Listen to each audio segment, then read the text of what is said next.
BA part second Sanskrit प्रथम प्रश्न पत्र अभिज्ञान शाकुंतलम षष्ठ अंक 1 से 6 पद्य।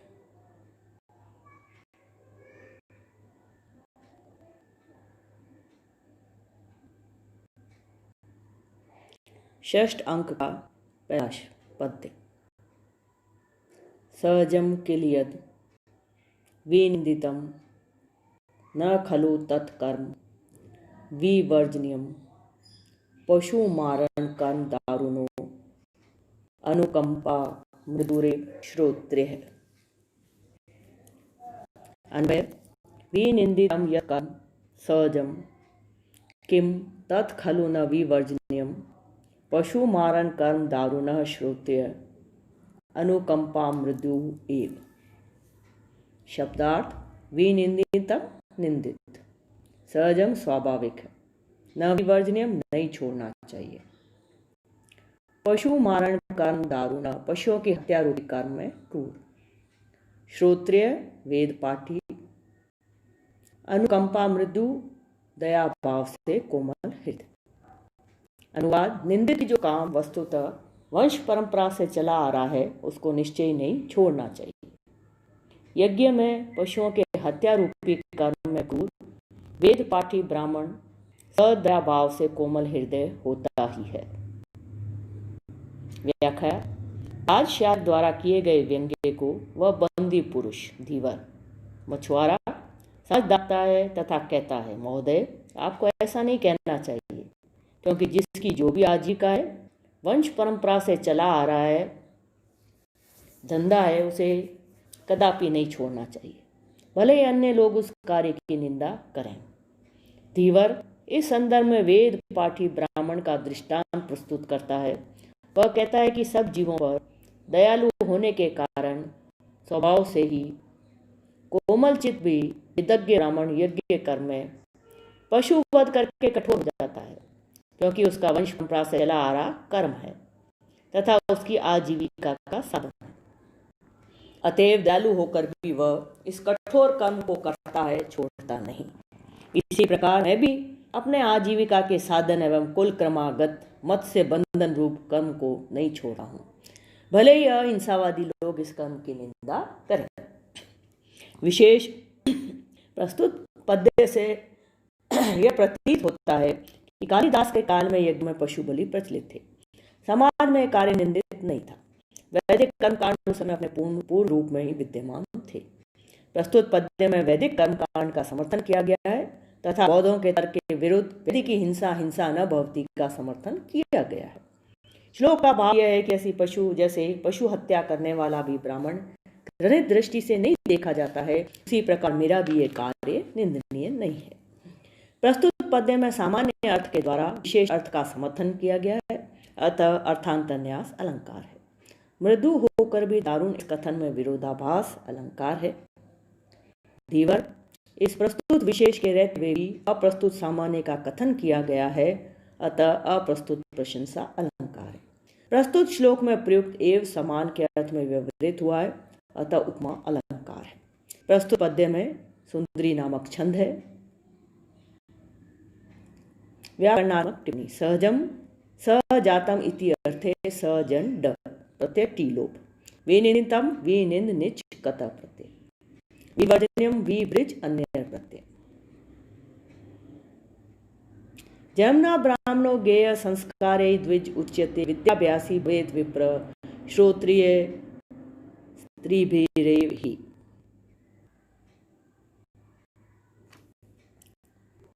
दूसरा पद।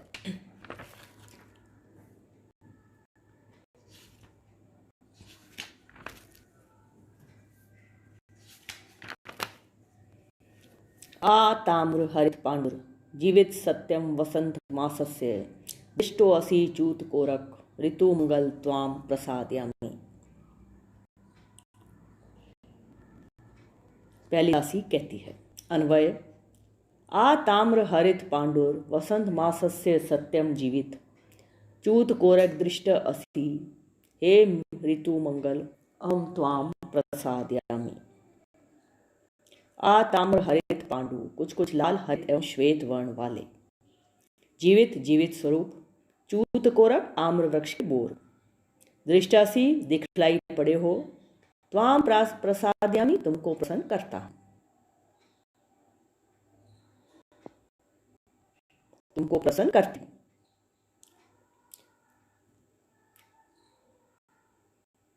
अनुवाद, कुछ कुछ लाल हरित एवं श्वेत वर्ण वाले वसंत मास के वस्तुतः जीवन स्वरूप हे आम्र के बोर, तुम मुझे आज दिखलाई पड़े हो। हे वसंत ऋतु के मंगल स्वरूप, मैं तुमको प्रसन्न करती हूँ। प्रथम परिचारिका दासी कहती है, अग्रभाग में कुछ कुछ लाल तथा अन्यत्र हरित एवं पांडुर वर्ण की हे आम्र मंजरी, हे वसंत मास के जीवन सर्वस्व, हे वसंत ऋतु के मंगल रूप, तुम आज चिर प्रतीक्षा के बाद दिखलाई पड़े हो, अतः मैं तुमको प्रसन्न करती हूँ, विनय पूर्वक तुमको अपने अनुकूल बना रही हूँ। वसंत मासस्य, चैत्र तथा वैशाख को वसंत मास या वसंत ऋतु कहते हैं। यहाँ वसंत मासस्य का अर्थ चैत्र मास, क्योंकि वही इस ऋतु का प्रथम मास है। प्रस्तुत पद्य में वसंत ऋतु के आगमन की ओर संकेत किया गया है तथा उसके आगमन पर प्रसन्नता व्यक्त की गई है। प्रस्तुत पद्य में स्वभावोक्ति अलंकार है, रूपक अलंकार है तथा आर्यछंद है। व्याकरणात्मक टिप्पणी, आ ताम्र हरित पांडुर, ताम्रश्च असो हरितश्च पांडुरश्च इति वर्णो वर्णेन इति कर्मधारय है। आ के साथ में सुप सुपा के समास हो, सुपा से समास हो गया है। दृष्ट दृश्यतः प्रत्यय।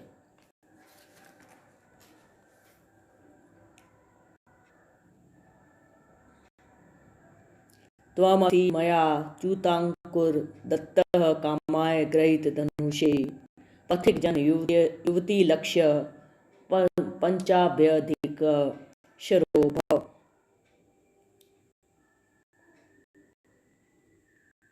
अन्वय, हे च्युतांकुर, त्वं मया गृहीत धनुषे कामाय दत्तसि, पथिक जन युवती लक्ष्य पंचाभ्यधिक शर भव।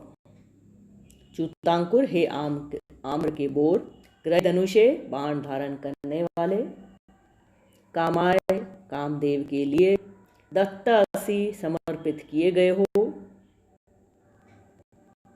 पथिक जन युवती लक्ष्य, पथिक जनों की युवतियों के लक्ष्य वाले, पंचाभ्यधिक शरभ, कामदेव के 5 बाणों में श्रेष्ठ बाण बनो। अनुवाद, हे आम्रमंजरी, मैंने तुमको धनुष धारण करने वाले कामदेव को समर्पित कर दिया है, अतः अब तुम पथिकों की युवतियों को अपना लक्ष्य बनाने वाले कामदेव के 5 बाणों में श्रेष्ठ बाण बनो। हे आम्रमंजरी, मैंने तुमको धनुष धारण करने वाले कामदेव को समर्पित कर दिया है, अतः अब तुम पथिकों की युवतियों को अपना लक्ष्य बनाने वाले कामदेव के 5 बाणों में श्रेष्ठ बाण बनो। व्याख्या, द्वितीय चेटी दासी आम्रमंजरी को संबोधित करते कहती है कि हे आम्रमंजरी, मैंने तुम्हें उस काम को समर्पित कर दिया है जो मानिनी नायिकाओं के मान को भंग करने वाला है तथा जिनके पति विदेश गए हुए हैं, ऐसी नायिकाओं को अपने उन्मादक बाणों से पीड़ित करने के लिए तत्पर खड़ा है। तुम्हारा अब यह कर्तव्य है कि तुम राहगीरों की विरहिणी युवतियों को अपना लक्ष्य बनाकर कामदेव के प्रसिद्ध 5 बाणों में सर्वश्रेष्ठ बाण बनो। जहाँ कामदेव के बाण कुंठित होने लगे वहां तुम उसकी सहायता करो। पंचाभ्यधिका, कामदेव को पंचसायक कहते हैं क्योंकि उसके 5 बाण प्रसिद्ध हैं। ये सभी बाण पुष्पों के हैं, अतः उसे पुष्पधना भी कहते हैं। इन पुष्पों के नाम इस प्रकार है: अरविंद, लाल कमल, अशोक, आम्र, नवमालिका तथा नील कमल। प्रस्तुत पद्य में यद्यपि कामदेव के 5 बाण ही प्रसिद्ध हैं, तथापि आम्र अंकुर रूप एक अतिरिक्त बाण की कल्पना की गई है, अतः असंबद्ध में संबद्ध लक्षण वाला अतिशोक्ति अलंकार है। इसमें आर्य छंद है। च्युतांकुर, च्युतस्य अंकुर इति षष्ठी तत्पुरुष समास। ग्रहीत धनुषे ग्रहीतम धनु येन तस्मै बहुब्रीहि समास। दत्तः दा कतः प्रत्यय। पथिक जन युवती लक्ष्य पथिकाश्च ते जना पथिक जना तेषां युवतय लक्ष्यम यस्य स बहुब्रीहि समास। पंचाभ्यधिका, पंचानाम अभ्यधिका इति षष्ठी तत्पुरुष समास। यह कहकर चेटी आम्रमंजरी डाल देती है।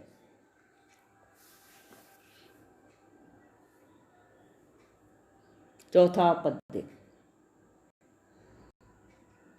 च्यूतानां चिरनिर्गतापि कलिका बध्नाति न स्वं रजः सन्नदं यदपि स्थितं कुर्वकं तत् कोर्कावस्थया कंठेषु स्खलितं गते अपि शिशिरे पुंस कोकिलानां ऋतं शंके संहर्ति स्मरो अपि चकिता तूर्णार्ध कृष्टम शरम। कंचुकी कहता है अन्वय च्यूतानां चिरनिर्गतापि कलिका समरज न बध्नाति कुर्वकं यद्यपि सन्नदं तत्कोर्कावस्थया स्थितं शिशिरे गते अपि पुंस कोकिलानां ऋतं कंठेषु स्खलितं शंके स्मर अपि चकित तूर्णार्ध कृष्टम शरम संहर्ति। च्यूतानाम आम वृक्षों की चिर निर्गतापि बहुत समय से निकली हुई भी कलिका कली सोमरज अपना पराग न बदनाती धारण नहीं कर रही है कुर्वकम कुर्वक पुष्प सन्नदम खिलने के लिए तैयार है तत् वह कोरक अवस्थया कली की हालत में ही स्थितम वर्तमान है शिशिरे शिशिर ऋतु के गते व्यतीत हो जाने पर पुंस कोकिला नाम पुरुष कोयलों की ऋतम कूक की आवाज स्खलितम रुकी हुई है शंके अनुमान करता हूँ स्मर कामदेव चकिता भयभीत होकर तुनाट कृष्णम तर्कस से आधे निकाले हुए शरम बाण को समहर्ती रोक लेता है। अनुवाद आम्र वृक्षों की बहुत समय से निकली हुई कली अपने पराग को धारण नहीं कर रही है पूर्वक जो कि खिलने के लिए तैयार है वह भी कली के हाथ में ही वर्तमान है शिशिर ऋतु के बीत जाने पर भी पुरुष कोयलों की आवाज अभी गले में ही रुकी है मैं अनुमान करता हूं कि कामदेव भी भयभीत होकर तर्कस से आधे निकाले गए अपने बाण को पुनः रोक लेता है। व्याख्या कंचू के अपने कथन का समर्थन करते हुए कहता है कि आम्र वृक्षों में यद्यपि बहुत समय से कलियां निकल आई हैं तथापि वे अब भी अपने स्वाभाविक पराग को धारण नहीं कर रहे हैं कुर्बक का फूल यद्यपि खिलने के लिए प्रस्तुत है तथापि राजा की आज्ञा के कारण वह अभी तक कली के रूप में स्थित है विकसित नहीं हो रहा है शीतकाल व्यतीत हो जाने पर भी पुरुष जाति के कोयलों की कूक गले तक आकर ही रुक गई है बाहर नहीं निकल रही है इतना ही नहीं मुझे तो ऐसा प्रतीत होता है कि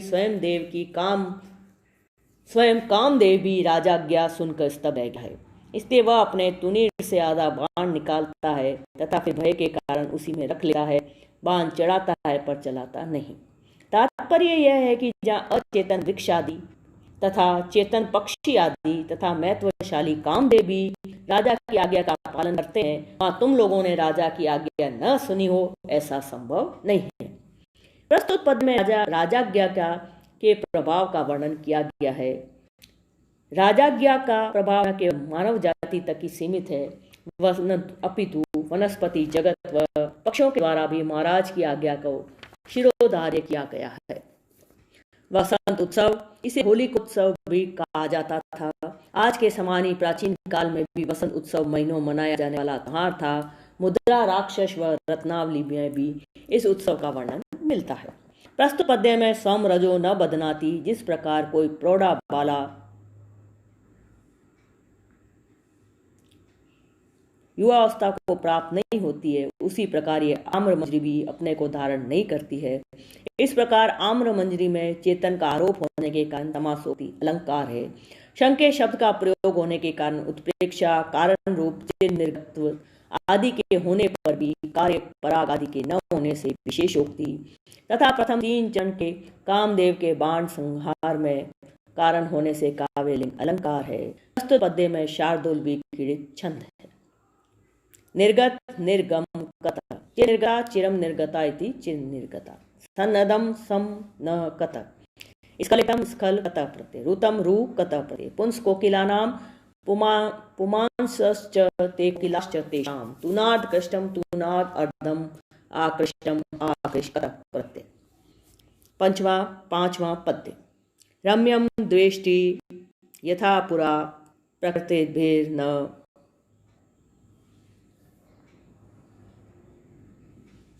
प्रत्यहम सेव्यते शय्या प्रांत विवर्तनई विगम यत्युन्निद्रह एव शपा दाक्षिण्येन ददाति वाचम् उचिताम् अंतःपुरेभ्यो यदा गोत्रेषु स्खलित तदा भवति च वीड़ा विलक्षः चिरम्। अन्वय रम्यम द्वेष्टि यथा पुरा प्रकृति भी प्रत्यं न सेवते उन्निद्रः एवं शय्या प्रांत विवर्तनैः शपागम्यति यदा दाक्षिण्येन अंतःपुरेभ्यः उचिता वाचं ददाति तदा गोत्रेषु स्खलित व्रीड़ा विलक्ष्य न भवति। रम्यम रमणीक सुंदर वस्तुओं से द्वेष्टि घृणा करते हैं। यथा पहले की तरह प्रकृति भी मंत्रियों आदि के द्वारा प्रत्यम प्रतिदिन न सेव्यते नहीं सेवित किए जाते। उन निद्रा एवं रात भर जागते हुए भी शय्या प्रांत विवर्त नहीं, शय्या के किनारों पर करवट बदलते हुए ही शपा रात्रियां गम्यति व्यतीत करते हैं। दाक्षिण्यन शिष्टता के कारण अंतःपुर की रानियों को उचिताम वाचम ददाति उचित उत्तर भी देते हैं। गोत्रेषु नाम उच्चारण में स्खलित गलती पीड़ा विलक्ष लज्जा से चिंतित। अनुवाद वह अर्थात राजा सुंदर वस्तुओं से घृणा करते हैं, पहले जैसे मंत्रियों से नहीं मिलते अथवा प्रजाजनों द्वारा सेवित नहीं होते, जागते हुए ही पलंग के किनारों पर करवटें बदल कर रात्रियों को व्यतीत करते हैं। जब शिष्टता के कारण अंतःपुर की स्त्रियों को उचित उत्तर देते हैं तब नामोच्चारण में गलती कर देने पर बहुत देर तक लज्जा से चिंतित हो जाते हैं।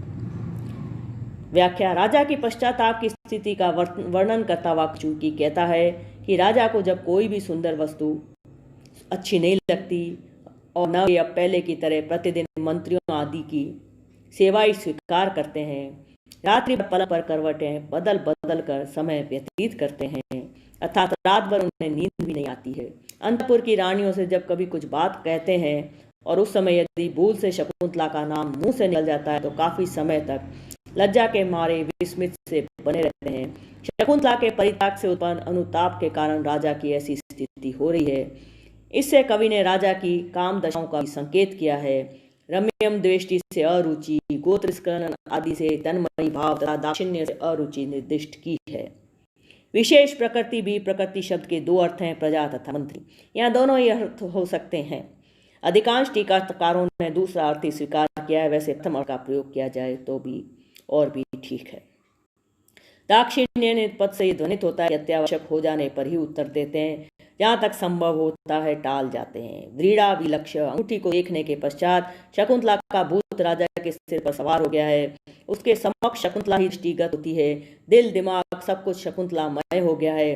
रानियों के बीच जब बैठता है तब नाम लेकर रानियों के प्रश्नों का उत्तर देता है, परंतु उत्तर देते समय वह नाम लेने में त्रुटि कर जाता है। सुभद्रा, रोहिणी आदि रानियों को शकुंतला कहकर उत्तर दे बैठता है। रानियां अवाक हो राजा के मुंह की तरफ देखने लग जाती हैं।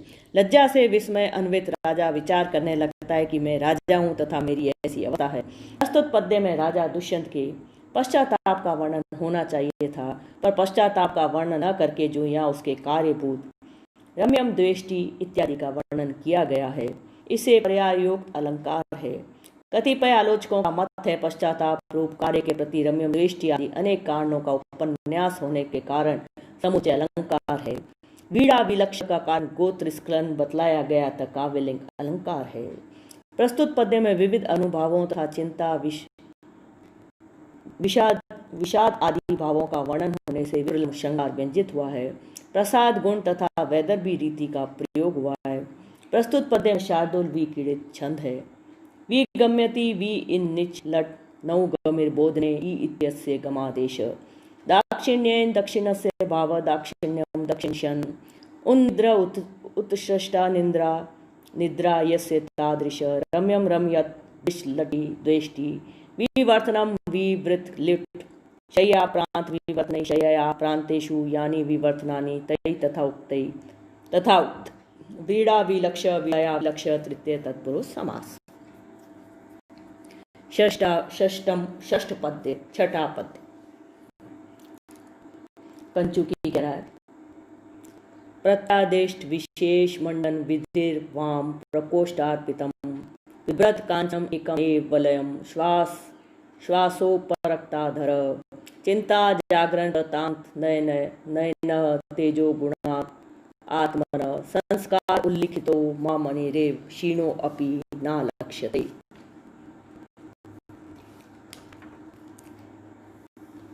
अन्वय प्रत्यादिष्ट विशेष मंडन विधि प्रकोष्ठार्पित एकम एव कांचनम वलयम विभ्रत श्वासोपरक अध्र चिंता जागरण प्रतांत नयन संस्कार उल्लिखित मामणि एव क्षीण अपि आत्मन तेजो गुणात् न आलक्ष्यते। शब्दार्थ प्रत्यादिष्ट विशेष मंडन विधि, इसने विशेष रूप से अलंकरण धारण आदि कार्य बंद कर दिया है। वाम प्रकोष्ठार्पितम बाई कलाई में डाले गए एकम एव एक ही कांचनम स्वर्ण निर्मित वलयम कंगन को विवृत धारण किए हुए श्वेशोपरक्ताधर श्वासों से जिसका द्रोष लाल वर्ण का हो रहा है। चिंता जागरण प्रतांत नयन चिंता से जागते रहने के कारण जिसके नेत्र अत्यंत अलसाए हुए हो गए हैं। संस्कार उल्लिखित मामणि एवं खरात पर गांठ हाट कर घिसे हुए बहुमूल्य मणि के समान क्षीण अपि कमजोर होते हुए भी आत्मना तेजो गुणात अपनी सहज तेजस्विता गुण के कारण न आलक्ष्यते कमजोर दिखाई नहीं पड़ते। अनुवाद, विशिष्ट अलंकारों से अपने को सजाने संवारने की विधि का परित्याग किए हुए बाई कलाई में पहने गए एक ही सुवर्ण निर्मित कंकन को धारण किए हुए शकुंतला के विरह से उष्ण श्वासों से जिनका द्रोष लाल पड़ गया है तथा चिंतावश जागते रहने के कारण जिनकी आंखें अत्यधिक म्लान तथा अलसाई हुई हैं, शाम पर घिसे गए बहुमूल्य रत्न की तरह कृष्ण होने पर भी अपने स्वाभाविक तेज की महत्ता से बल नहीं दिखाई पड़ रहे। राजा की सर्वावस्थागत सुंदरता का वर्णन करते हुए कंचुकी कहता है कि सभी विशेष प्रकार के अलंकार धारण को छोड़े हुए बाएं प्रकोष्ठ पर केवल एक स्वर्ण वलय को धारण किए हुए शकुंतला के विरह से उत्पन्न उच्च उष्ण श्वासों से जिसका अद्रोष लाल हो रहा है तथा शकुंतलागत चिंता के कारण जागते रहने के कारण जिसके नेत्र बहुत ही अलसाए हुए हैं, ऐसे दुर्बल भी महाराज अपने विशेष प्रकार के तेज के प्रभाव से उसी प्रकार दुर्बल नहीं दिखाई दे रहे जैसे खराद पर घिसकर काट छांट कर भी प्रस्तुत किया गया अतएव छोटा भी महामणि अपनी कांति के कारण क्षीण लक्षित नहीं होता। यद्यपि महाराज के हृदय में बहुत बड़ा शोक है, फिर भी तेज के उत्कर्ष से वह लक्षित नहीं हो रहा है। प्रस्तुत पद्य में कंचुकी द्वारा वीर्य अवस्था में क्षीणकाय भी राजा की स्वाभाविक सुंदरता का चित्रण किया गया है। प्रत्यादिष्ट मंदन विधि ऐसे कहकर दुष्यंत को उपध्वनित किया गया है कि उन्होंने आभूषणों का त्याग कर दिया है। वयम ये एक वचन ये बतलाता है कि उसके अंदर दूसरा विलय धारण करने की सामर्थ्य नहीं है। श्वासोपरक्त अध्र वीर्य के कारण गर्म गर्म उच्छ्वास से लाल हो रहा है, सूखा नहीं है अध्र जिसका ऐसा, इससे उसकी इस अवस्था में भी शोभा का होना ध्वनित होता है। चिंता जागरण प्रतांत नयन रात्रि भर जागने से राजा की आंखें लाल हो गई हैं तथा इससे उसकी और भी शोभा बढ़ गई है। महामणि एवं महाशब्द से सभी गुणों की विशेषता और महत्ता ध्वनित होती है। इस महामणि के उपमान से राजा के क्षीण होने पर भी उसकी अंतःसारता ध्वनित होती है। ना लक्ष्यते शरीर से निकले हुए तेज के कारण उनकी शारीरिक दुर्बलता भी नहीं प्रतीत हो रही है। प्रस्तुत पद्य में 4 काम दशाओं का वर्णन किया गया है। प्रत्यादिष्ट के द्वारा विषय निवृत्ति, चिंता के द्वारा चिंता, जागरण के द्वारा निद्रा का अभाव तथा क्षीण के द्वारा तनुता। सर्वासु अवस्थासु अन्यत्वम आकृति विशेषानाम में सामान्य से विशेष का समर्थन होने से अर्थांतन्यास अलंकार है, क्योंकि एवं उत्सुको अपि प्रिय दर्शनात् एव इत्यादि उत्तर वाक्यार्थ का विशेष समर्थक है। यहाँ एक प्रकार की सुक्ति है। कालिदास ने इसी भाव के अन्य सुक्तियों का भी प्रयोग किया। यथा किमेव मधुर नाम मन्नम नाकृति नाम अभिज्ञान शकुंतलम अहो सर्वासु अवस्थासु अनवद्यता रूप से मालविकाग्निमित्रम। प्रस्तुत पद्य में राजा के विशेषणों में स्वभावोक्ति अलंकार तथा इनके सा अभिप्राय होने से परिकर अलंकार है। महामणि में उपमा अलंकार है। सर्वत्र अनुप्रास है। प्रस्तुत पद्य में शार्दूल वी कीड़े चंद है। व्याकरणात्मक टिप्पणी प्रत्यादिष्ट विशेष मंडन विधि प्रत्यादिष्ट विशेषस्य मंडनस्य विधि येन सह बहुब्रीहि समास। वाम प्रकोष्ठ अर्पितम वामश्च असौ प्रकोष्ठश्च तस्मिन् अर्पितम वाम प्रकोष्ठ अर्पितम विभ्रत विभ्री भ्र क्षत्य प्रत्यय प्रत्यादेश प्रति आदेश कत प्रत्यय श्वास उपरक्त अध्र श्वासेन उपरक्त अध्र यस्य स तादृश बहुब्रीहि समास। संस्कार उल्लिखित संस्कारे उल्लिखित इति सप्तमी तत्पुरुष समास। चिंता जागरण प्रतांत नयन चिंतया यत् जागरणं चिंता जागरम तेन प्रताम्रे नयने यस्य तथा भूत बहुब्रीहि समास।